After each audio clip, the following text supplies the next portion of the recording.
Então, você trouxe uma questão que inclusive, muito se fala, mas pouco tem informação sobre, né? Então, o borderline é um transtorno, né? Assim como a depressão, só que ele é um transtorno de personalidade. E o borderline, ele é uma pessoa, geralmente, que tem esse transtorno, a pessoa que carrega consigo essa impulsividade e uma paixão avassaladora e o medo do abandono, né? Então, a pessoa que sofre do transtorno de borderline, ela é extremamente impulsiva, então vai ser aquela pessoa que esbraveja, né? Que faz tudo para chamar a atenção daquele outro. Capaz que ela coloca até um carro de som na porta da casa da pessoa para chamar a atenção. Uma serenata, né? Uma serenata, tudo muito intenso, sabe? Eu sei. Pensa assim que o borderline, ele é tudo muito. Não é pouco, não. Hoje você fala muito até sobre esses stalkers, né? As pessoas que perseguem as pessoas virtualmente, que nada mais é do que uma pessoa que está ali desesperada por atenção. No e auge, aí né? ela tem uma crença de abandono muito forte. E essas pessoas que são muito carentes, elas demandam muito que o outro dê essa atenção para ela. E quando não dá, aí acaba suicidando. Pronto. Mas aí o borderline, ele tem muito essa necessidade de chamar a atenção. E a necessidade de chamar a atenção é como? Eu vou me matar, eu vou fazer isso comigo, e se mutila muitas vezes, né? A pessoa toma medicações para tentar o suicídio, mas é muito mais uma estratégia para ser vista pelo outro. Não que ela não vai se suicidar, porque uma hora dessa ela pode, né, ter um surto e acabar chegando às vias de fato. Mas, geralmente, é uma estratégia para ter o outro, manipular o outro de uma maneira que ele fique ali naquele relacionamento. É doentio então, é mesmo, doentio. Né? É muito complexo. É.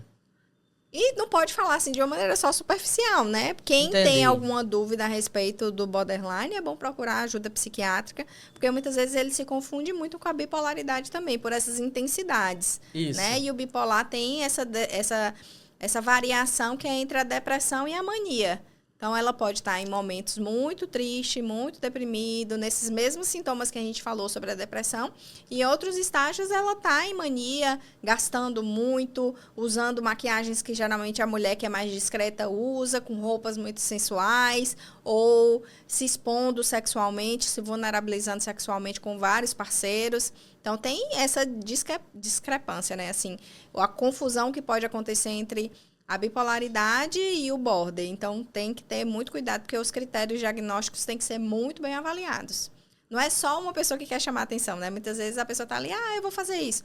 Não, essa pessoa pode ter feito isso uma única vez. Mas se é um modo dela sempre... Que é mais constante, né? Sempre constante, em todos os relacionamentos ela age dessa forma, aí sim é de se uma observar, pessoa de né? se observar e ter um diagnóstico mais Menina, correto. É tanta coisa que a gente... A mente humana é complexa. A mente humana é tão complexa e tantos males e as pessoas não conhecem nem a metade, né? Só que hoje também tem uma coisa que eu não sei se é excesso de informação que às vezes prejudica também. Né? Por exemplo, hoje TikTok, Instagram, tem muitos esses vídeos curtos falando sobre diagnósticos psicológicos, né? E psiquiátricos. E é perigoso, porque muitas vezes eu recebo, às vezes, na clínica, assim, eu acho que eu tenho borderline. Por quê? Porque eu fiz isso. E você faz isso também? Não. E isso? Não. Isso? Não. Isso não. Então, você não é borderline. E as pessoas acabam encontrando doença que não tem, né? Hoje todo mundo fala, eu tenho TDAH. Eu faço tudo isso que nesse videozinho curto aqui do TikTok tá me dizendo. Mas não, o TDAH é um diagnóstico muito mais complexo, cheio de avaliações que a gente precisa fazer. Então, não é só assim, não. No caso do meu neto, que foi um princípio, né? Mas graças a Deus, ele foi consultado pelo médico em Campinas, outro aqui, mas botaram umas dinâmicas para ele. Sim. E ele está desenvolvendo bem todas. E quando a criança, assim, faz aí uma estratégia multidisciplinar que funciona super bem. Isso. Também tirar a tela, né? Esporte, diminuir o tempo de tela, mas ter uma pedagoga que acompanha, uma psicopedagoga, tudo isso ajuda. Então, ele vai ter mais qualidade de vida do que se ele não tivesse diagnosticado agora, né? Sim. Isso. É que eu disse a meu filho, eu digo, eu tive isso a vida toda. Sim. Mas sabe uma coisa que foi muito boa para mim? Inclusive, para não ter esporte. Sim. Eu praticava esporte a tarde toda. Sim. Gastava essa energia. Gastava energia. Michael Phelps. Ele é TDAH e ele disse que o que salvou ele foi a piscina. Então ele ficava nadando para gastar essa energia que ele tinha e virou o melhor atleta, o melhor do mundo, né? Medalhista olímpico Não, e o que mundial. Eu quero dizer é assim, apesar de ter tido esse momento difícil da minha vida, toda a vida fui... fiz o que eu quis fazer, fui boa profissional. Mas o TDAH não tem nada a ver com falta de inteligência, né? Todos os TDAHs geralmente são extremamente inteligentes. Só que diversifica muito. Às vezes é um artista, às vezes é uma pessoa que vai para o esporte, às vezes é uma executiva. Sempre vai variar, mas ele tem uma inteligência e vai ter que descobrir qual é o hiperfoco dele. Então, ele vai descobrir qual é esse hiperfoco e vai ser o melhor possível naquilo ali, né? Então, não adianta. A gente precisa do diagnóstico, mas o diagnóstico não é para você pegar, botar uma muletinha aqui embaixo do braço e dizer, isso é porque eu sou assim, eu tenho esse diagnóstico. Não, isso explica, né? O diagnóstico explica muita coisa. Eu sei. Mas você tem que encontrar ferramentas que facilitem a sua vida. É claro. Né? Como eu falando de ansiedade lá no começo, eu procuro me antecipar aos eventos. Porque se eu chego num evento, ele tem começado, eu perdi a hora, eu fico louca. Sim. Entendeu? Por causa da ansiedade. Sim. Porque eu quero sempre chegar antes para ver tudo o que está acontecendo. Você não quer perder nenhum detalhe.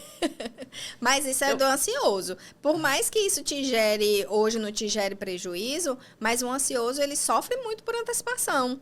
Né? E amanhã tem um evento. E aí você fica sem dormir, você fica preocupado com o que você vai vestir, como que você vai, que hora que você vai chegar, se você não vai se atrasar. Aí gera prejuízo. Mas quando você quer, eu quero ser pontual para eu não perder nada desse evento, isso é bom. Mas quando a ansiedade prejudica, é quando você leva isso para um extremo de que qualquer coisa que você vai fazer tem que ser muito bem planejado para não acontecer nada de errado. Aí é a necessidade de controle, né? Entendi. Que traz prejuízo. Entendi. Mas é bom, porque todos nós temos esses males, né, menina? Todo mundo. Tem um pouquinho de ajustes a ser feitos. A ansiedade, o que a gente precisa entender? Que é um pensamento acelerado, né? Então, se eu antecipo todos os possíveis cenários caóticos que podem acontecer, o meu cérebro entende que aquilo já está acontecendo. Então, eu fico hipervigilante. E por que eu estou te falando isso? Porque o cérebro, ele não sabe a diferença entre o real e o imaginário. Ele sempre vai ficar nessa dúvida. Se eu tô aqui com um copo com água e eu vou e bebo achando que eu tô bebendo, sei lá, um suco delicioso de abacaxi com hortelã. Sim. Ele vai achar que eu tô tomando um suco de abacaxi com hortelã. Só que eu sei, na minha consciência, que não é, que é água. Mas o cérebro, ele tem essa não sei se é uma certa manobra positiva que a gente consegue meio que manipular ele. Mas, ao mesmo tempo, a gente consegue dificultar a nossa própria vida. Porque se ele não sabe essa diferença e eu tô aqui sofrendo porque amanhã eu tenho uma entrevista de emprego e eu posso ser rejeitado nessa entrevista de emprego, o meu corpo já está sentindo todas as sensações daquele sofrimento. É verdade. Então, eu estou antecipando um dia. Então, o prejuízo e o que o transtorno de ansiedade faz com o ser humano é isso. Você antecipa tanto o sofrimento que o seu corpo sofre no aqui e agora. Então, não adianta. O amanhã, a gente só pode fazer amanhã. É verdade. Tanto que é assim, né? Passado, presente e futuro. O passado você não muda, você não corrige ele mais. Passou. O presente é o tempo que você tem agora. É um presente que você recebe, uma nova oportunidade todos os dias. Isso. E o futuro você não controla. Não sabe você como é que vai ser. Você não sabe o que vai ser. Então, o que a gente precisa, o que o ansioso precisa, eu falo a gente, porque às vezes eu me incluo nesse pontinho aí também. O ansioso precisa treinar o aqui e agora. É o tempo aqui e agora. Se eu tô aqui conversando com você agora, eu tô aqui com você. E o meu tempo tá dedicado a você. Eu não tô aqui conversando com você e tô pensando, quando chegar em casa eu vou ter que fazer o jantar, eu vou ter que fazer tarefa com criança, eu vou ter que fazer isso, eu vou ter que... Aí eu não tô aqui. Eu tô lá. Não se concentra. Não concentra e você fica nem perdido. faz bem feito aqui, nem lá. Nem lá. Então é isso. Se eu não sei fazer essa distinção de que eu preciso estar no aqui e agora, aí eu sofro por antecipação, eu fico no futuro, e se não der certo, e se eu perder meu emprego, e se não... E esses ICs e esses achismos acabam te trazendo prejuízo. E toma toda a nossa energia. A energia. E quanto mais você pensa, mais você cansa. Por isso que a atividade física é tão importante para o ansioso. você gasta energia na atividade física e gasta menos energia pensando. Tanto que um dia que você não pratica atividade física, pode observar, um dia que você fica em casa, mais de bobeira, você pensa tanto que no final do dia você está exausta. É verdade. De tanto que você pensou. E quando você pratica atividade física, você gasta essa energia e pensa menos. Então, você fica menos ansioso. Então, essa também é uma excelente estratégia. O ansioso precisa treinar o aqui e agora, que a gente conhece como mindfulness, que é esse tempo de respiração e você tá no momento presente, e a atividade física. É, assim, um exercício fundamental para você gastar mais energia e pensar menos. Meu filho mais novo que tem também, ele agora está fazendo academia, até mudou o corpo dele, tá diferente. Aí eu digo, menino, tu estás um homão.